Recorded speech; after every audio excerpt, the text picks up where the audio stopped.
नमस्कार दोस्तों, मैं प्रभु सर आप सभी सम्मानित साथियों का UP exams Khan global studies के ऑनलाइन प्लेटफॉर्म पे हार्दिक स्वागत अभिनंदन करता हूं। उम्मीद करता हूं कि आप सभी लोग स्वस्थ होंगे, मस्त होंगे और अपने पठन पाठन क्रिया में व्यस्त होंगे। तो एक बार कमेंट करके जरूर बताइएगा आप सभी साथी कि कैसे हैं भाई। कल की क्लास, कल का सेशन आपको कैसा लगा था। कल मैंने मानवाधिकार की शुरुआत करी, वो भी थ्योरी पार्ट में। थोड़ा सा आपको अजीब भी लगा होगा कि यूट्यूब पे थ्योरी पढ़ने को मिल रही है, लेकिन कोई नहीं, ज्ञान बट रहा है, लेते रहिए, ग्रहण करते रहिए और अपनी सफलता में चार चांद लगाते रहिए। ठीक है भैया, तो आप सभी साथियों का नमस्कार, इस्तकबाल है अपने इस ऑनलाइन प्लेटफॉर्म पे। तो आज मैं फिर से मानवाधिकार की थ्योरी लेकर ही आपके समक्ष उपस्थित हुआ हूं और बहुत जल्द मैं आपके लिए प्रश्नों का समूह लेकर भी मानवाधिकार से संबंधित प्रश्न लेकर उपस्थित हो जाऊंगा। फिर उसके बाद मैं जो भी आपके टॉपिक लेके आऊंगा वह सब आपके हित में होंगे, सब आपकी परीक्षा से जुड़े हुए होंगे, सब आपको नंबर दिलाने वाले टॉपिक्स होंगे। कोई भी मैं ऐसी हरकत नहीं करूंगा जो गैर जिम्मेदाराना हो। ठीक है, चलिए, क्योंकि आपकी परीक्षा बहुत जल्द है, बहुत ही नियर है, तो आइए चलते हैं अपने इस यहाँ पे। मैंने आपको कल ही बताया था कि आज हम जिस टॉपिक की बात करेंगे वह राज्य मानवाधिकार आयोग होगा। राज्य मानवाधिकार आयोग होगा। तो कल से आगे की बात करते हैं। तो राज्य मानवाधिकार आयोग में हम क्या पढ़ने वाले हैं भैया? राज्य मानवाधिकार आयोग के बारे में पढ़ने वाले हैं। तो अब देखिए भाई, अब राज्य मानवाधिकार आयोग की हम बात करेंगे तो जितने राज्य उतने मानवाधिकार आयोग। तो हर राज्य का मुख्यालय अपना अलग अलग होगा। लेकिन अगर उत्तर प्रदेश राज्य मानवाधिकार आयोग के मुख्यालय की बात किया जाए तो उसका मुख्यालय कहां पे है? लखनऊ में है। कहां पे है उसका मुख्यालय भैया? लखनऊ में है। तो आप राज्य मानवाधिकार आयोग में सबसे पहली बात तो यही लिखेंगे कि उत्तर प्रदेश राज्य मानवाधिकार आयोग का मुख्यालय, राज्य मानवाधिकार आयोग का मुख्यालय कहां पर स्थित है? आयोग का मुख्यालय, हेडक्वार्टर, मुख्यालय मतलब हेडक्वार्टर, मुख्यालय लखनऊ में स्थित है। कहां पे स्थित है भैया? लखनऊ में स्थित है। एक बात यहां पे आपकी हो गई क्लियर, है ना? एक लाइन का सवाल भी अगर आप में आ जाए तब भी आप यहां से इसे हल कर सकते हैं। कहां पे है? लखनऊ में स्थित है राज्य मानवाधिकार आयोग का मुख्यालय। अब हमें इसका क्या करना है? राज्य मानवाधिकार आयोग का आप गठन करना है। क्या करना है भैया? अब गठन करना है। आइए गठन करते हैं, देखते हैं राज्य मानवाधिकार आयोग कितने सदस्यीय बनता है। तो देखिए भैया, गठन जब करेंगे तो एक क्या होगा? अध्यक्ष होगा। एक क्या होगा? राज्य मानवाधिकार आयोग का अध्यक्ष होगा। किसे अध्यक्ष बनाएंगे? तो कहेंगे उच्चतम न्यायालय का उच्च न्यायालय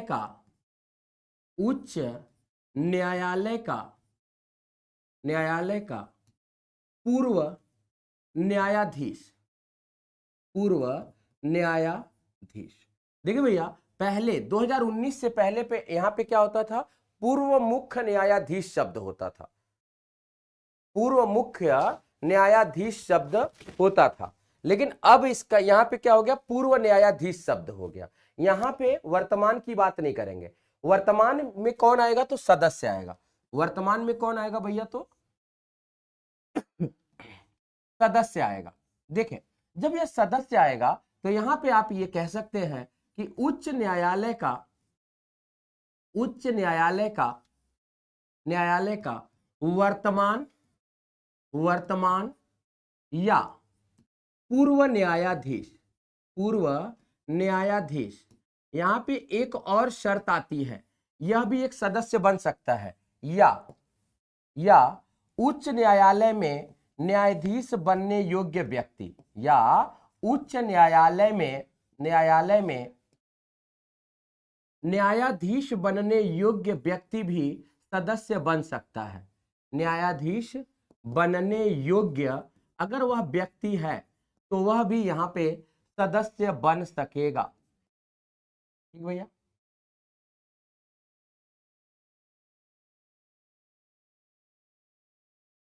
ठीक है, ज्यादा कोने में चला गया। तो न्यायाधीश बनने योग्य व्यक्ति भी सदस्य बन सकता है। और एक जो सदस्य होता है उसके बारे में वह सर्वव्यापी है। पिछली क्लास जिन्होंने देखा होगा वो भी बता देगा कि एक व्यक्ति मानवाधिकार मामले का अनुभवी होगा। एक व्यक्ति मानवाधिकार मामले का अनुभवी होगा। ठीक, यहां पे एक व्यक्ति मानवाधिकार मामले का अनुभवी होता है। क्लियर ना। अब देखें कुल कितने हो गए, तो 1 + 2, तो कुल कितने 3 सदस्य।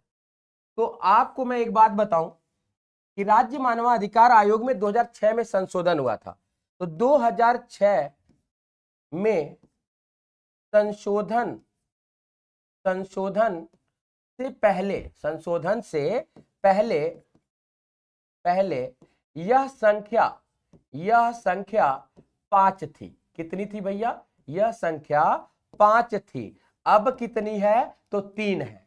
अब कितनी है? तो 3 है। एकदम एक एक पॉइंट याद रख के चलिएगा, नोट करते चलिएगा, क्योंकि आपकी परीक्षा में कुछ भी पूछ सकता है, कुछ भी घुमा कर पूछ सकता है। ठीक है, आवाज तेज नहीं है? वॉइस क्लियर नहीं है क्या भाई? वॉइस में कोई समस्या है क्या? आगे देखिए, अब यहां पे एक कार्यपालक अधिकारी भी आता है। यहां पे एक, कल भी मैंने बताया था, यहां पे एक कार्यपालक अधिकारी भी आता है। तो कार्यपालक अधिकारी की यदि हम बात करें, कार्यपालक अधिकारी की बात करें, तो यह कैसा व्यक्ति होगा भाई? यह कैसा व्यक्ति होगा? तो राज्य सचिवालय में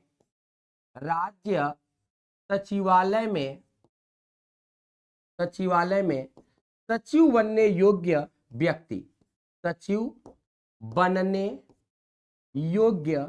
व्यक्ति क्या बनेगा भाई? मुख्य कार्यपालक अधिकारी बनेगा। व्यक्ति मुख्य कार्यपालक अधिकारी बनता है।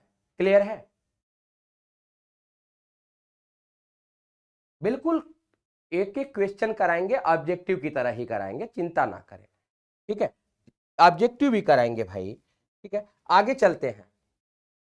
देखिए थ्योरी आपका हमेशा नींव तैयार करती है, आपका फाउंडेशन तैयार करती है ना। तो नींव पहले मजबूत रखना चाहिए हमेशा। मजबूत नींव होगा तभी इमारत खूबसूरत और मजबूत होगा। लेकिन अगर कमजोर नींव पर आपने मजबूत इमारत बनाने की कोशिश करी तो वह नींव ही गिर जाएगा, ढह जाएगा इमारत। ठीक है भैया, चलो आगे देखते हैं। अब हम बात करेंगे किसकी? गठन समिति की बात करेंगे। गठन समिति की बात करेंगे कि गठन समिति में कौन कौन व्यक्ति आता है। तो देखो भैया, गठन समिति की बात करेंगे तो गठन समिति का जो अध्यक्ष होगा, गठन समिति का जो अध्यक्ष होगा वह राज्य का मुख्यमंत्री होगा। कौन होगा? राज्य का मुख्यमंत्री होगा। और देखें गठन समिति में जो सदस्य होगा वह गृह मंत्री या कोई कैबिनेट मंत्री होगा। ठीक भैया, तो कोई ना कोई कैबिनेट मंत्री होगा। अगर हम बात करें कि और सदस्य कहां आएंगे, तो और सदस्य की बात करेंगे तो विधानसभा के अध्यक्ष भी इसमें शामिल होंगे। विधानसभा के अध्यक्ष भी इसमें शामिल होंगे। आगे देखें, अगर हम और सदस्य की बात करें भाई, तो और सदस्य में विधानसभा के विपक्ष के नेता भी शामिल होंगे। विधानसभा के विपक्ष के नेता भी इसमें शामिल होंगे। ठीक, आगे देखें, एक बात और जाने, वो भी इंपॉर्टेंट है। जिस राज्य में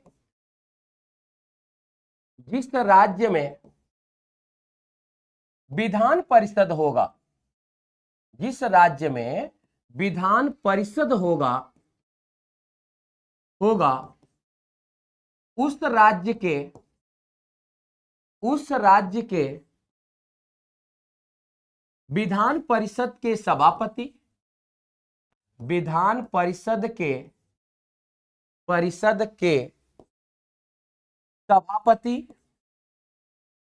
सभापति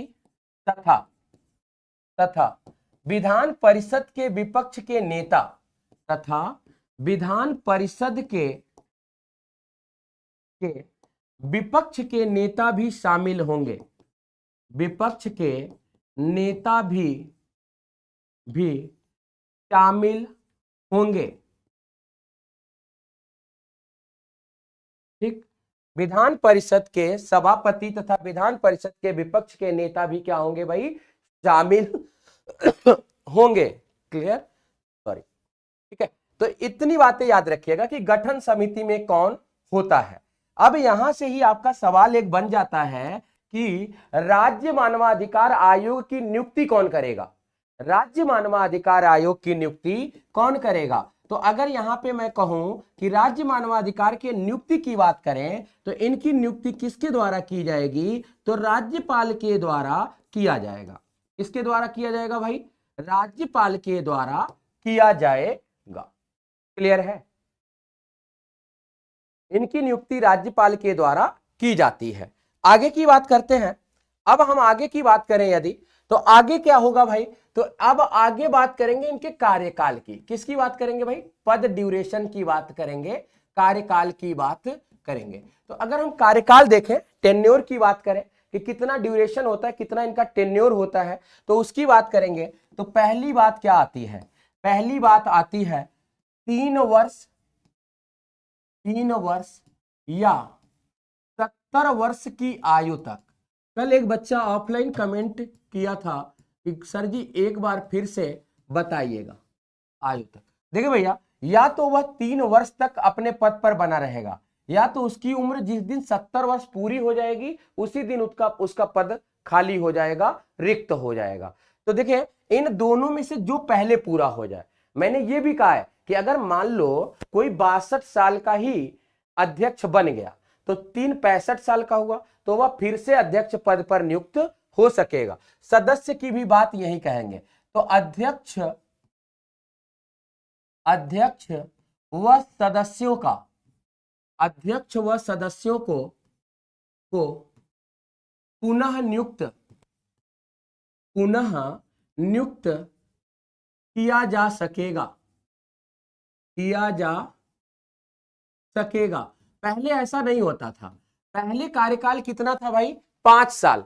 तो 5 साल में अध्यक्ष हो गया 70 साल का, पार कर गया, तो वो हो नहीं पाता था, मुमकिन नहीं होता था। लेकिन अब जब 3 ही साल की बात आ गई तो अध्यक्ष की भी पुनर्नियुक्ति होती है। अब देखिए किताबें अगर आपकी पुरानी होंगी तो वहां 5 साल और 70 साल लिखा होगा, तो आप लोग 2019 का संशोधन डालकर 3 साल 70 साल कर लेना।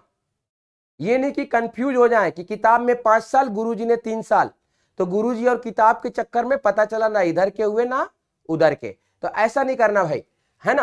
अध्यक्ष व सदस्य की पुनः नियुक्ति की जा सकेगी। त्यागपत्र किसे देंगे, अगर इन्हें अपना रेजिग्नेशन देना है, अगर इन्हें अपना त्यागपत्र देना है तो त्यागपत्र किसे सौंपेगा, तो त्यागपत्र राज्यपाल को सौंपेगा। किसे सौंपेगा, राज्यपाल को सौंपेगा, सौंपेगा। क्लियर। तो ये अपना त्यागपत्र किसे देंगे, तो राज्यपाल को ये अपना त्यागपत्र दे सकते हैं। आगे की बात करें भाई तो आगे आप कहेंगे अध्यक्ष व सदस्य का पद से हटाया जाना। बड़ा इंपॉर्टेंट है ये और परीक्षा में आता है, अध्यक्ष व सदस्य का पद से हटाया जाना। मैं आपको बताऊंगा इंपॉर्टेंट क्यों हो जाता है हटाया जाना, ये ही बहुत इंपॉर्टेंट है भाई, अध्यक्ष व सदस्य का पद से हटाया जाना। तो देखिए भाई कहेंगे क्या, साबित कदाचार,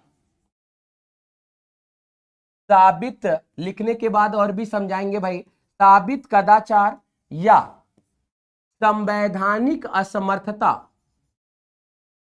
संवैधानिक असमर्थता, असमर्थता के आरोप की जांच, के आरोपों की जांच राष्ट्रपति, कौन भाई, देखें ध्यान से एकदम देखेंगे, मैं राष्ट्रपति ही लिख रहा हूं, ये ना समझिएगा गुरुजी ने गलती से लिख दिया, अंडरलाइन भी कर दिया। राष्ट्रपति उच्चतम न्यायालय से करवाएगा, उच्चतम न्यायालय से करवाएगा।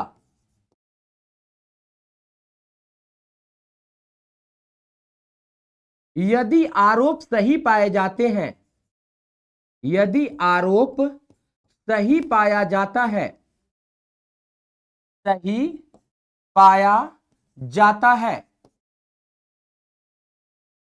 तो राष्ट्रपति पद से हटा सकेगा। बड़ी बात, सबसे बड़ी बात यही है कि राज्य मानवाधिकार आयोग के अध्यक्ष व सदस्य को पद से कौन हटा रहा है? राष्ट्रपति। तो राष्ट्रपति पद से हटा सकेगा। सबसे बड़ी बात यही है यहां पे कि भैया चाहे वह राज्य मानवाधिकार आयोग हो चाहे राष्ट्रीय मानवाधिकार आयोग हो, इनके अध्यक्ष व सदस्य को पद से कौन हटाएगा? तो राष्ट्रपति पद से हटा सकेगा। एकदम रट्टा मार जाइए, मोटी हेडिंग में लिख लीजिएगा, ठीक है। क्वेश्चन तो कल लेके आ जाऊंगा मैं, क्वेश्चन तो मैं कल ही लेके आ जाऊंगा, उसके लिए आपको परेशान होने की जरूरत नहीं है, ठीक है भैया। आगे की बात यदि मैं यहां पे करूं तो यहां पे हम कह सकते हैं जांच लंबित रहने के दौरान, यह भी बात ध्यान से देखिएगा, जांच लंबित रहने के दौरान यानी जांच में देरी हुई दौरान राज्यपाल, ध्यान से राज्यपाल ही लिख रहा हूं, राज्यपाल पद से निलंबित कर सकेगा। यानी निलंबित करने का अधिकार किसके पास है? राज्यपाल के पास है, निलंबित कर सकेगा।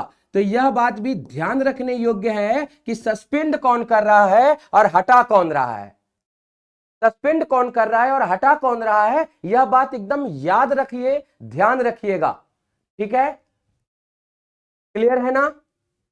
तो यहां पे हटाने की बात नहीं, तनु गोयल बेटा, हटाएगा तो राष्ट्रपति, निलंबित कौन करेगा? राज्यपाल करेगा। निलंबित कौन करेगा? राज्यपाल करेगा। यह बात आपको ध्यान रखना है, यही चीज आपसे पूछेगा। यहां से नहीं पूछेगा ना तो राज्य लोक सेवा आयोग से पूछ लेगा।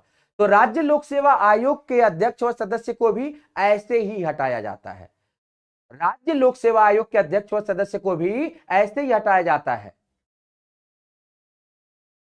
क्लियर है? एकदम ध्यान से एक एक शब्द याद रखिएगा, क्योंकि सवाल यहीं से कंफ्यूज करने के लिए आपसे पूछा जाएगा, और मैं नहीं चाहता कि यहां से 2 नंबर का सवाल पूछा जाए और आप गलती करके आए, ठीक है। चलिए, यहां से ये बातें आपकी हो गई, कार्यकाल का अध्यक्ष व सदस्य का पद से हटाया जाना भी आपने देख लिया। अब हमें बात करनी है इनके कार्य और शक्ति की। तो कार्य और शक्ति सेम राष्ट्रीय मानवाधिकार आयोग की तरह, ठीक है। तो हेडिंग अगर मैं बनाऊं और मुझे आपको मेरी क्लास आपको पुरानी वाली देखनी पड़ेगी, कार्य या शक्ति की बात करें तो आप कहेंगे राष्ट्रीय मानवाधिकार आयोग की तरह। तो प्लीज बेटा कल की क्लास यानी इससे पिछली क्लास आपको देखनी पड़ेगी। राष्ट्रीय मानवाधिकार आयोग में मैंने जो बता रखा है कि जेल वेल में जाके ये जांच करेंगे। राष्ट्रीय मानवाधिकार आयोग की तरह ऐसे लिख लीजिए। और मेरी कल की क्लास अगर जिन्होंने नहीं देखा होगा तो प्लीज देख लीजिएगा कि राष्ट्रीय मानवाधिकार आयोग के कार्य या शक्ति के बारे में मैंने बताया कि यह कारागार, हॉस्पिटल, बाल सुधार गृह या इत्यादि का क्या करेंगे? जांच कर सकते हैं, सर्वेक्षण कर सकते हैं। पुलिस के मामले में अगर पुलिस अनायास ही किसी की गिरफ्तारी कर रही है तो उस गिरफ्तारी पर भी वह अन्वेषण कर सकता है, रोक लगा सकता है, बहुत सारी बातें हैं, ठीक है। तो कल की देख ली होगी आपने तो अच्छी बात है। तो कार्य या शक्ति में आप यही बात लिखेंगे। अब आगे देखिए भाई, जिला मानवाधिकार न्यायालय, आपका अगला हेडिंग क्या होगा? जिला मानवाधिकार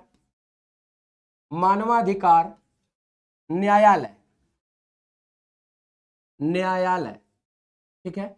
जिला मानवाधिकार न्यायालय की यदि मैं बात करूं तो यहां पे कहा गया कि प्रत्येक जिले पर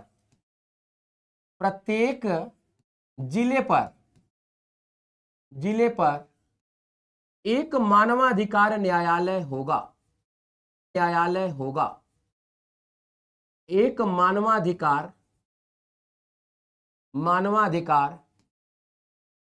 न्यायालय होगा। अच्छा भाई, मानवाधिकार न्यायालय का जो न्यायाधीश होगा वो कैसा व्यक्ति होगा? जल्दी से बताइएगा। तो जैसा जिला न्यायाधीश बनते हैं ना वैसा ही व्यक्ति होगा, जैसे जिला न्यायाधीश बनते हैं ना वह वैसे ही व्यक्ति होगा। क्लियर है? तो देखिए, तो यहां पे हम कहेंगे कि मानवाधिकार न्यायाधीश, मानवाधिकार अधिकार न्यायाधीश, न्यायाधीश वही व्यक्ति होगा, वही व्यक्ति होगा, होगा जो, वही व्यक्ति होगा जो 7 वर्ष तक, 7 वर्ष तक लगातार, लगातार जिला न्यायालय में, जिला न्यायालय में अधिवक्ता पद पर कार्य किया हो, अधिवक्ता पद पर कार्य किया हो। क्लियर है?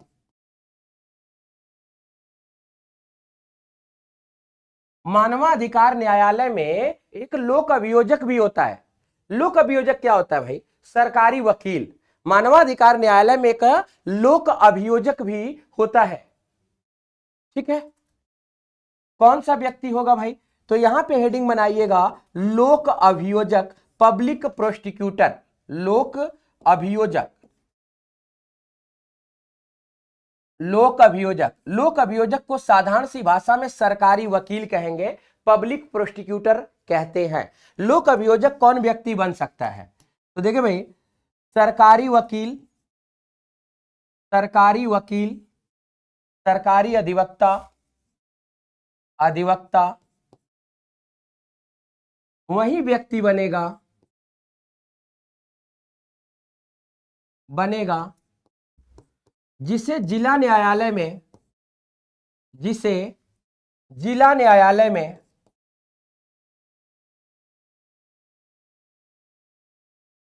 जिला न्यायालय में 7 वर्ष का अनुभव प्राप्त हो। अब देखिए भैया, सरकारी वकील क्यों बनते हैं? तो आपको पता है क्यों बनते हैं। कौन से अनुच्छेद के तहत आपको सरकारी वकील मिलता है? कोई भी बच्चा कमेंट करके बताएगा क्या? कोई भी बच्चा कमेंट करके बताएगा क्या? सरकारी वकील कौन से अनुच्छेद के तहत आपको मिलता है? जल्दी से कमेंट करके बताइएगा, फटाफट से, ठीक ना?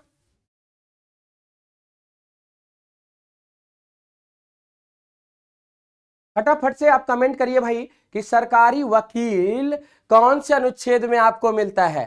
तो आपको बताया गया होगा 39A, अनुच्छेद 39A में आपको सरकारी वकील मिलता है। गरीब व्यक्तियों के लिए सरकारी वकील का प्रावधान किया गया है। पूरा दिमाग लगा दिया। सचिन यादव जी महाधिवक्ता पे चले गए, तनु गोयल जी उच्च न्यायालय पर चली गई, लेकिन 39A पे कोई नहीं पहुंचा, 39A पर कोई नहीं पहुंचा। अच्छा एक बात बता, अगर मैं यहां से सवाल पूछूं कि जिला न्यायाधीश की नियुक्ति कौन करेगा? जिला न्यायाधीश की नियुक्ति कौन करेगा? राज्यपाल करेगा। जब यह अधिकार राज्य के पास है तो राज्य में ही घूमो मेरे भाई। उच्च न्यायालय के न्यायाधीशों की नियुक्ति कौन करेगा? महान्यायवादी की नियुक्ति कौन करेगा? यहां से भी तो फर्क डाल सकते थे। तो 39A क्या होगा? 39A, ठीक ना? मेरे साथ रहेंगे तो ऐसे ही कनेक्ट करने वाले, लॉजिक वाले बात सीखते रहेंगे। ठीक है, जोड़ना मैं सिखा दूंगा कि कैसे लोग जोड़ते हैं। क्लियर है? जुड़ गया ना? जुड़ गया या नहीं जुड़ा? जल्दी से कमेंट करके बताएंगे।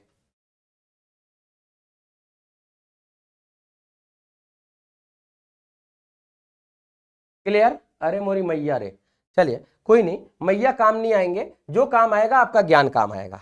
आगे की बात करते हैं। अच्छा, एक बहुत ही इंपॉर्टेंट एक लाइन है मेरे पास, बहुत इंपॉर्टेंट लाइन है। ठीक है भैया, उस लाइन में संयुक्त राष्ट्र मानवाधिकार परिषद की स्थापना की बात कही गई है। क्या भैया? संयुक्त राष्ट्र, संयुक्त राष्ट्र, राष्ट्र मानवाधिकार, मानवाधिकार परिषद, मानवाधिकार परिषद की स्थापना, की स्थापना 2006 में, 2006 में यूएनओ यानी संयुक्त राष्ट्र संघ, संयुक्त राष्ट्र संघ, संघ के द्वारा किया गया।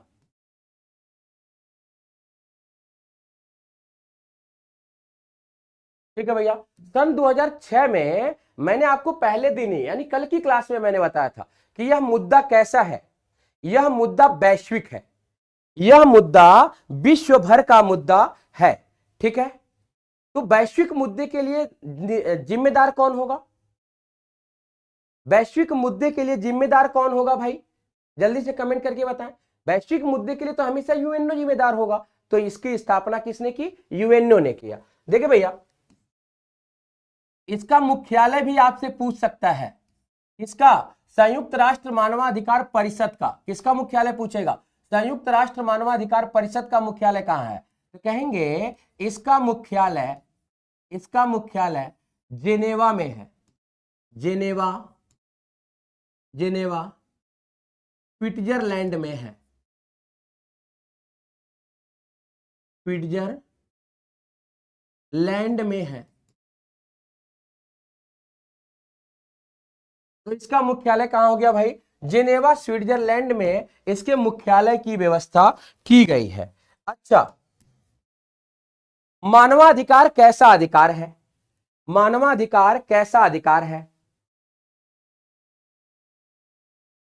ठीक है, तो मानवाधिकार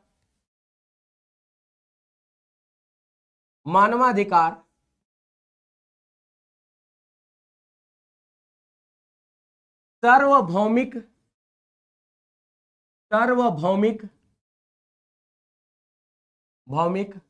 अधिकार है, जिसे 10 दिसंबर 1948 को सार्वभौमिक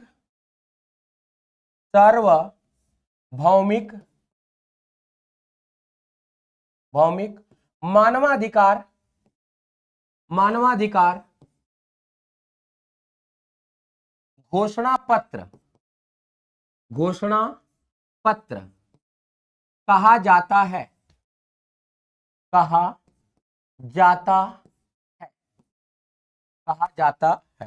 सार्वभौमिक मानवाधिकार घोषणा पत्र इसे कहा जाता है। ये जो सार्वभौमिक मानवाधिकार घोषणा पत्र है, इसी को मानवाधिकार का मैग्ना कार्टा कहते हैं। इसे मानवाधिकार का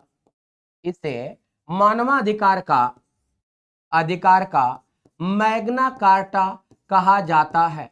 मैग्ना कार्टा कहते हैं। तो मानवाधिकार का मैग्ना कार्टा किसे कहते हैं?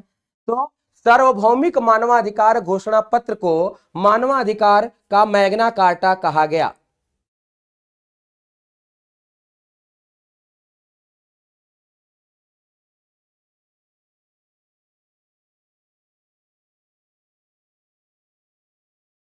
इसीलिए मानवाधिकार दिवस को हम कब मनाते हैं भाई? 10 दिसंबर को मनाते हैं। इसीलिए हम मानवाधिकार दिवस को कब मनाते हैं? तो इसीलिए हम मानवाधिकार दिवस को 10 दिसंबर को मनाते हैं।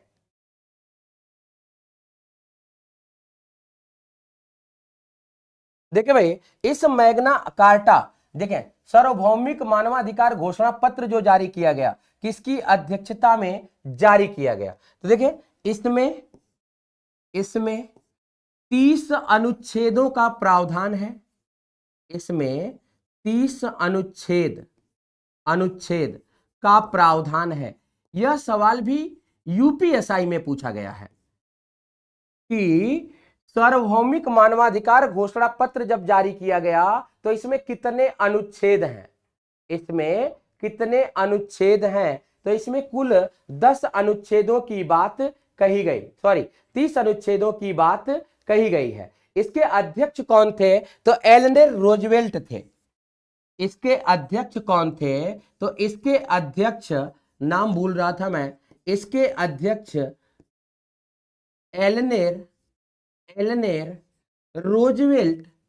रोसवेल्ट, कुछ भी अंग्रेजी में पढ़ सकते हैं, रोसवेल्ट थे। ठीक भैया, तो यह जो मानवाधिकार पत्र आया है, कितने अनुच्छेदों का आया भाई?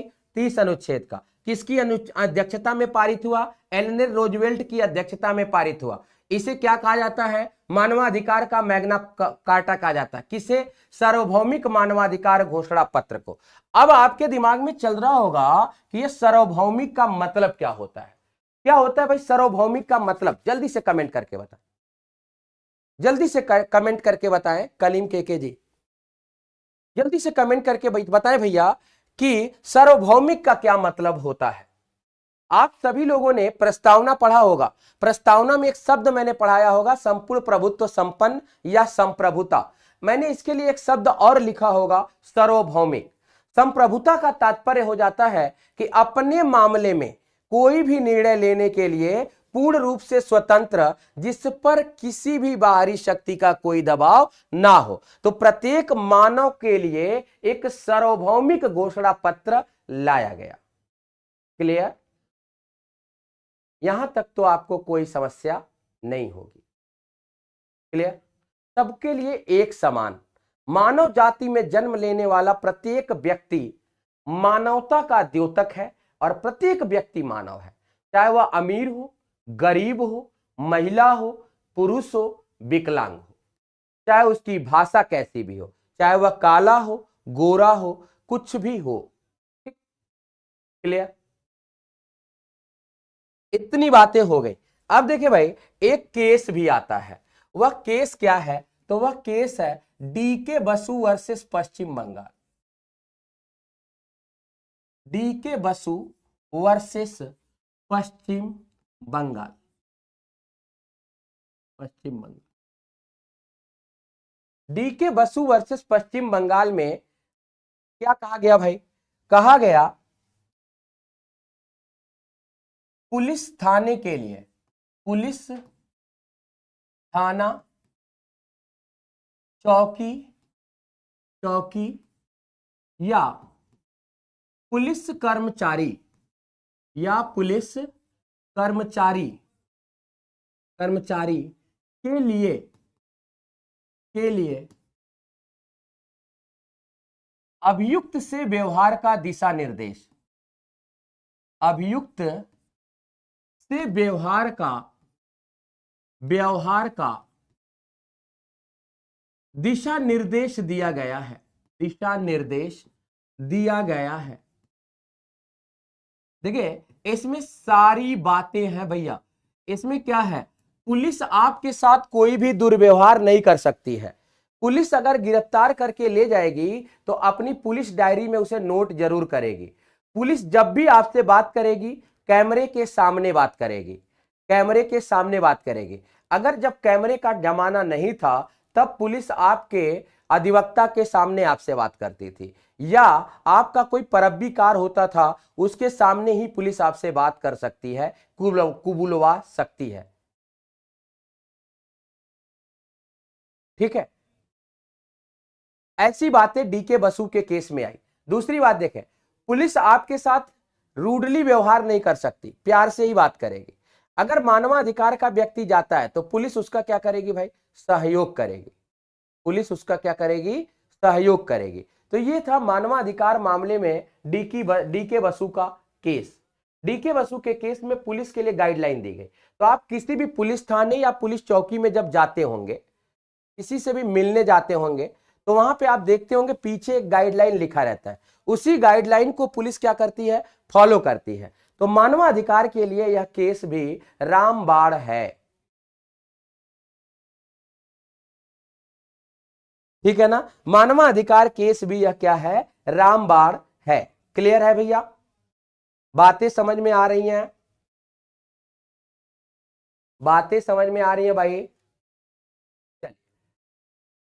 कल का सेशन कितने लोगों ने किया था भाई? जल्दी से एक बार कमेंट करके बताएंगे, कल का सेशन किसने किया था?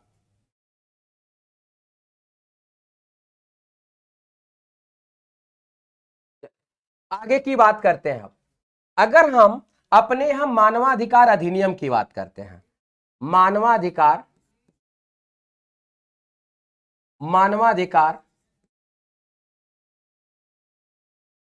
अधिनियम की बात करें, अधिनियम की बात करें तो मानवाधिकार अधिनियम कहता है सेना का व्यक्ति भी, सेना का व्यक्ति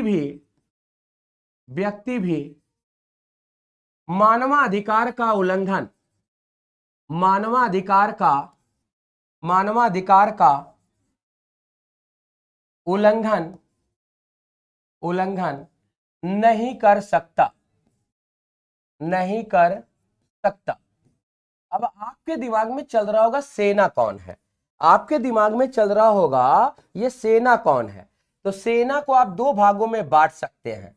एक को आप सेना बल लिखेंगे, सेना बल के अंतर्गत आपका थल, जल, वायु सेना आती है, वायु सेना आती है। और एक तरफ आप अर्ध सेना बल लिखेंगे, क्या लिखेंगे, अर्ध सेना बल लिखेंगे। और अर्ध सेना बल में आपके सीआरपीएफ, आरएएफ, सीआईएसएफ,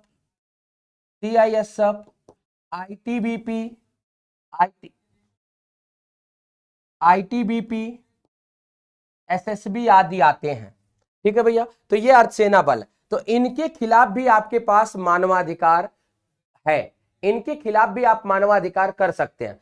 कल की क्लास में मैंने कहा था कि भैया जम्मू कश्मीर में आपने देखा होगा कि लोग पत्थर मारा करते थे, तो पत्थर मारने वाले पे सेना भी एक्शन क्यों नहीं ले पाती थी, पत्थर मारने वाले पे सेना भी एक्शन क्यों नहीं ले पाती थी। तो आपको पता होगा कि अगर सेना का मामला आए तो वहां पे सेना अगर कुछ भी रूडली व्यवहार जनता से करती है तो पत्थर मारने वाला भी क्या है, एक मानव है, पत्थर मारने वाला भी क्या है, मानव है। और उस मानव के साथ मानवाधिकार के तहत ही बात किया जा सकता है, उसका उल्लंघन नहीं किया जा सकता है।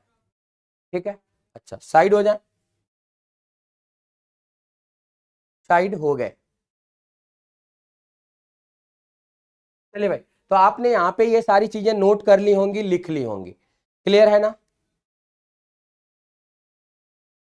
अब देखिए भाई, कोई आपसे पूछे कि मानवाधिकार की सीमा क्या है, मानवाधिकार कैसा आयोग है, तो मानवाधिकार एक सलाहकारी आयोग है। ठीक ना भैया, क्या कहेंगे, मानवाधिकार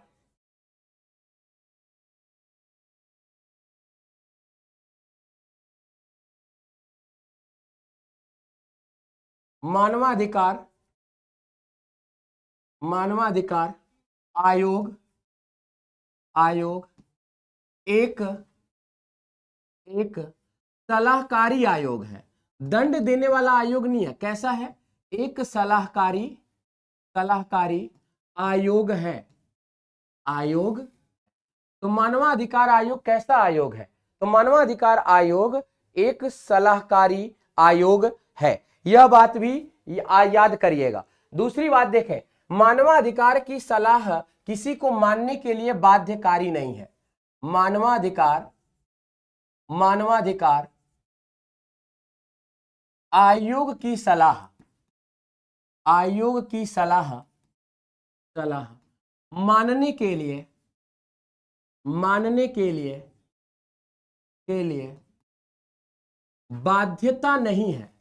बाध्यता नहीं है, तो भैया इसकी सलाह कोई चाहे तो माने चाहे तो ना माने। ठीक है, ये हम क्या पढ़ रहे हैं भाई, मानवाधिकार की सीमा पढ़ रहे हैं, मानवाधिकार की सीमा। तो इसकी लिमिटेशंस की भी बात करेंगे, तो इसके लिमिटेशंस भी अपने अलग तरीके के लिमिटेशंस हैं। एक बात और पूछता है कि अब तक मानवाधिकार में कितनी बार संशोधन किया गया है, तो अब तक मानवाधिकार में 2 बार संशोधन, अब तक मानवाधिकार अधिनियम में, मानवाधिकार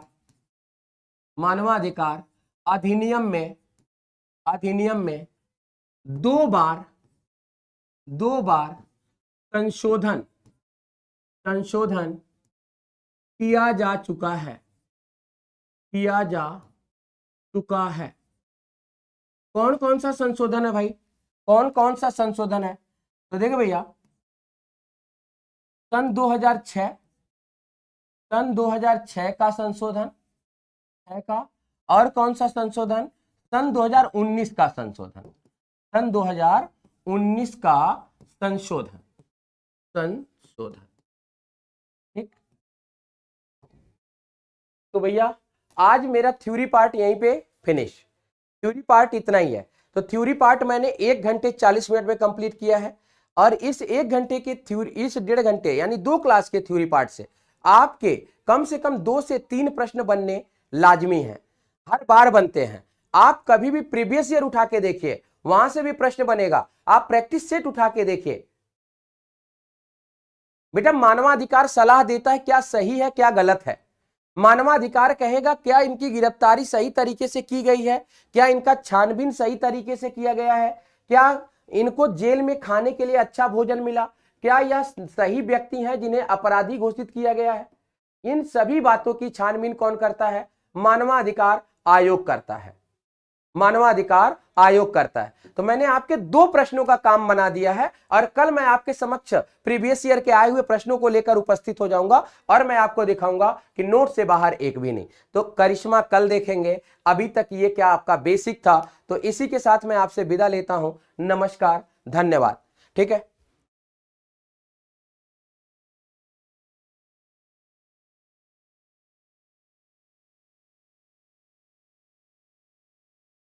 चलिए भाई। तो सेशन कैसा लगा जरूर बताइएगा। मॉक टेस्ट अलग से कराया जाएगा तनु गोयल बेटा, मॉक टेस्ट आपका प्रावधान चल रहा है, पुलिस में कोई कसर नहीं छोड़े जाएगा केजीएस टीम की तरफ से। इसके लिए बिल्कुल परेशान ना, क्लास भी कंटिन्यू होगी, और कल से प्रश्नों का समूह शुरू धुआंधार। ठीक है, तो आज के लिए इतना ही। धन्यवाद, नमस्कार।